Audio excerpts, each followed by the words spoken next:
एक नया खुलासा जो अभी जासूसी प्रकरण चल रहा है उसके तहत हम आपके सामने लाए हैं। सरकार से लगातार यह सवाल हम पूछ रहे हैं पिछले 5 दिनों से, और सीधा सवाल है कि क्या सरकार ने ये पेगासस नाम का जो जासूसी स्पाईवेयर है खरीदा है या नहीं। इस बात का जवाब सरकार अभी तक तो नहीं दे पाई, और ना भी नहीं कर रहे, हाँ भी नहीं करते, ना भी नहीं करते। अलग अलग मंत्री, भूतपूर्व मंत्री अलग अलग जुबान में बात करते हैं। हमने थोड़ी रिसर्च की तो उसमें एक बड़ा चौंकाने वाला तथ्य सामने आया। एक होता है जी नेशनल सिक्योरिटी काउंसिल सेक्रेटेरिएट, सचिवालय है नेशनल सिक्योरिटी काउंसिल का। सचिवालय का काम है, एडमिनिस्ट्रेटिव है, कोऑर्डिनेशन का काम है कि नया हेड डालने में क्या बुराई है, डालना चाहिए, बिल्कुल डालना चाहिए। इसमें हैरानी वाली बात यह है कि साइबर सिक्योरिटी रिसर्च का एक हेड ऑलरेडी है, माइटी उस मंत्रालय के तहत है, उसका अलग बजट है। तब सवाल यह उठता है कि आपने फिर से एक नया हेड इसमें क्यों डाला, cyber security research and development के नाम से, और 30 करोड़ के बजट, 33 करोड़ के बजट को 333 करोड़ रुपए क्यों किया, और वो भी 2017-18 में जब यह जासूसी प्रकरण प्रारंभ हुआ। इसका कारण बताइए कि ये 333 करोड़ आपने क्यों बढ़ाया। जो चीज 33 करोड़ में सेक्रेटेरियल सर्विसेज का काम जो विभाग देख रहा था उसका बजट बढ़ा देना, और मैं आपके समक्ष ये तमाम बजट के आंकड़े, सरकारी आंकड़े हैं, ये साथ में रख रहा हूं। कल भी आपने देखा रोज नए खुलासे हो रहे हैं।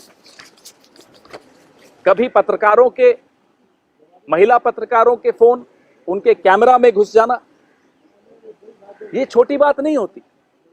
अब जो कल खुलासा हुआ है उसमें सरकारी ब्यूरोक्रेट, बड़े वरिष्ठ अधिकारी जो कि हमारे सीबीआई को देखते थे, सीबीआई के डायरेक्टर थे और सीबीआई में और वरिष्ठ अधिकारी थे, आइए प्रणब, उन सब लोगों के, आइए ना प्लीज, और उनके परिवार के सदस्यों, उनके परिवार की महिलाओं के, सबके कैमरा में सरकार ने अपना जासूसी स्पाईवेयर डाल दिया और उनकी तमाम गतिविधियों पर नजर रखी जा रही थी।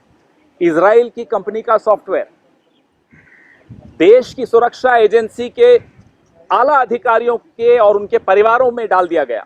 ये छोटी बात नहीं होती, ये कोई भी देश प्रेमी सरकार नहीं कर सकती जो मोदी सरकार ने किया है। सीबीआई मतलब देश की कई बहुत खुफिया जानकारी जिस विभाग के पास होती है, जिस विभाग के अफसरों के पास होती है, उन अफसरों के मोबाइल में आपने एक विदेशी सॉफ्टवेयर डाला। वो सॉफ्टवेयर से जो जानकारी अर्जित की जा रही थी वो कहां कहां जा रही थी, कौन कौन उस जानकारी को हासिल कर रहा था, ये सोचे बगैर तो नहीं किया होगा। अगर ये सोच कर किया है तो ये बहुत बहुत बड़ा अपराध है, और अगर बिना सोचे किया है तब भी ये अपराध ही है, उससे कम कुछ नहीं है। अब एक मंत्री जो भूतपूर्व मंत्री थे बड़ी अभूतपूर्व बात कहते हैं। वो कहते हैं कि साहब 45 देशों ने अगर इसका उपयोग किया तो सिर्फ भारत के ही बारे में क्यों बात हो रही है। ये देखिए, मंत्री थे और अभी तक बड़े आला मंत्री थे, रविशंकर प्रसाद जी। आज जो नए मंत्री हैं उनका एक अलग सी टिप्पणी आती है, वो भी चौंकाने वाली टिप्पणी है कि मंत्री कैसे बन गए। कहते हैं कि कोई तथ्यात्मक जानकारी इस बात की नहीं है, यह बताने के लिए कि ये जो इकट्ठी कर जा रही थी डाटा, जो जानकारी इकट्ठी की जा रही थी, ये सर्वेलेंस होता है। मंत्री जी मान रहे हैं कि जानकारी इकट्ठी की जा रही थी, मना कोई नहीं कर पा रहा। कल भी कुछ लोगों ने प्रेस कॉन्फ्रेंस की, भारतीय जनता पार्टी, किसी ने ये नहीं बोला कि ये नहीं किया गया। सब दाएं बाएं यहां वहां की बातें कर रहे हैं। आज हम उनसे ये पूछना चाहते हैं कि नेशनल सिक्योरिटी काउंसिल सेक्रेटेरिएट का बजट 33 करोड़ से 333 करोड़ 2017-18 में क्यों हुआ, जब है एक विभाग cyber security research and development का माइटी के तहत, तो ये नया हेड क्यों इसमें डाला गया। क्या पेगासस सॉफ्टवेयर इस पैसे से खरीदा गया? यह हम सीधा सीधा सवाल सरकार से पूछ रहे हैं। 5 दिन में जो सवाल पूछा उसका उत्तर नहीं मिला। अब 6ठे दिन हम ये सवाल उनसे पूछ रहे हैं। आलोक वर्मा सीबीआई के डायरेक्टर, निदेशक, उनका झगड़ा आपस में अस्थाना का चल रहा है, AK शर्मा का चल रहा है। तमाम लोगों के मोबाइल में आपने ये सॉफ्टवेयर डाल दिया। आप सोचिए, इजराइल कहता है, इजराइल की एक कंपनी कहती है कि ये आतंकवादी विरोधी गतिविधियों पर नजर, आतंकवाद पर नजर रखने के लिए ये सॉफ्टवेयर है। मैं, कांग्रेस पार्टी, हम सब यह जानना चाहते हैं, क्या नरेंद्र मोदी जी को लगता है कि भारत के पत्रकार, भारत की सीबीआई के निदेशक, भारत की सीबीआई के और अधिकारी, भारत के उद्योगपति, भारत के विपक्ष के नेता, भारत के एक्टिविस्ट, क्या ये सब आतंकवादी हैं? क्या किसी आतंकवादी को आपने सीबीआई का निदेशक बना दिया था? क्या आप उन पर एंटी टेरर वाला जो सॉफ्टवेयर है उसका इस्तेमाल कर रहे थे, वो भी एक विदेश से लाया गया सॉफ्टवेयर? इन तमाम प्रश्नों के जवाब देश बहुत दिनों से इंतजार कर रहा है, उन्हें नहीं मिल रहे। जिस कंपनी के मालिक को आपने राफेल, गलत तरीके से राफेल में उनको पार्टनर बनवाया, उस पर भी आप नजर रख रहे थे। उसके एक अधिकारी पर भी आप नजर रख रहे थे, परिवारजनों पर भी आप नजर रख रहे थे। आलोक वर्मा जी जो निदेशक थे सीबीआई के, उनके परिवार के 8 सदस्यों पर नजर रखी जा रही थी, महिला, पुरुष, बच्चे, सब। क्या ऐसे सरकारें चलाई जाती हैं कि किसी के बेडरूम में क्या हो रहा है, किसी के बाथरूम में क्या हो रहा है, किसी के ड्राइंग रूम में क्या हो रहा है, किसी के किचन में क्या हो रहा है, आप उस सब पर नजर रखना चाहते हो? क्या ऐसे आप सुरक्षित रखोगे देश को, कि जहां देश को सुरक्षित रखने वाले लोग स्वयं सुरक्षित नहीं हो, उनके परिवार सुरक्षित नहीं हो? अब क्यों ये राफेल से इतना डरते हैं? यह साबित हो जाता है कि मोदी जी राफेल के नाम से थर थर कांपते हैं। आलोक वर्मा, अस्थाना, अनिल अंबानी के अधिकारी, राफेल की जो कंपनी है हिंदुस्तान में उसके हेड, सुशांत सिंह जो जर्नलिस्ट हैं, और तमाम पत्रकार जो राफेल पे जानकारी एकत्रित कर रहे थे, इन तमाम लोगों के फोन में ये सॉफ्टवेयर डाला गया, इजराइल का सॉफ्टवेयर डाला गया, और वो भी उसी वक्त डाला गया जब राफेल के ऊपर बहुत ज्यादा खुलासे आ रहे थे। तो आपको साफ सीधा सीधा दिख रहा है। और हटा कब दिया गया? जब सुप्रीम कोर्ट से इन्हें लगा कि थोड़ी राहत मिल रही है। वो राहत तो नहीं थी, लेकिन इन्हें जब लगा कि राहत मिल गई है तो इन्होंने वो सॉफ्टवेयर की लिस्ट से इन कुछ नंबरों को हटा दिया। साफ सरेआम दिख रहा है कि यह राफेल से घबराया हुआ प्रधानमंत्री, यह राफेल से थर-थर कांपती हुई सरकार ने अपने ही लोगों की जासूसी करवाई कि कहीं राफेल की कोई जानकारी यहाँ नहीं हो रही हो। आने वाले दिनों में क्या पता किस किस का नाम आ रहा हो, क्या पता कौन कौन से अधिकारियों का नाम आ रहा हो।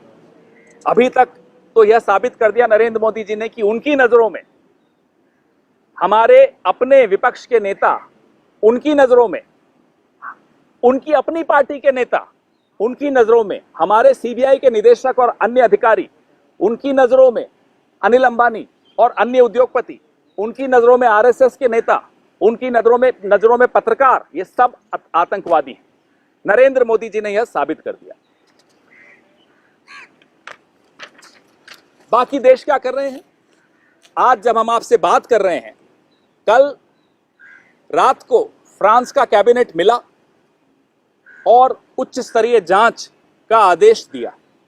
इजराइल ने न केवल उच्च स्तरीय जांच शुरू कर दी है, इस कंपनी पर किस तरह से एक्सपोर्ट पे रोक लगाई जाए उस पर भी चर्चा हो रही है। मोरक्को ने जांच शुरू कर दी है, ब्राजील ने जांच शुरू कर दी है। हमारे देश की सरकार क्या कर रही है? हमारे देश की सरकार के अलग अलग मंत्री अलग अलग बयानबाजी कर रहे हैं। प्रधानमंत्री तो हिम्मत जुटा नहीं पाएंगे इस पे एक शब्द बोलने की। जो आदमी राफेल के नाम से कांपता हो, जो आदमी चीन के नाम से कांपता हो, उससे क्या उम्मीद करेंगे हम जवाब देने की? लेकिन बाकी देश क्या कर रहे हैं और हमारा देश क्या कर रहा है, ये देखकर शर्म के मारे सर झुक जाता है।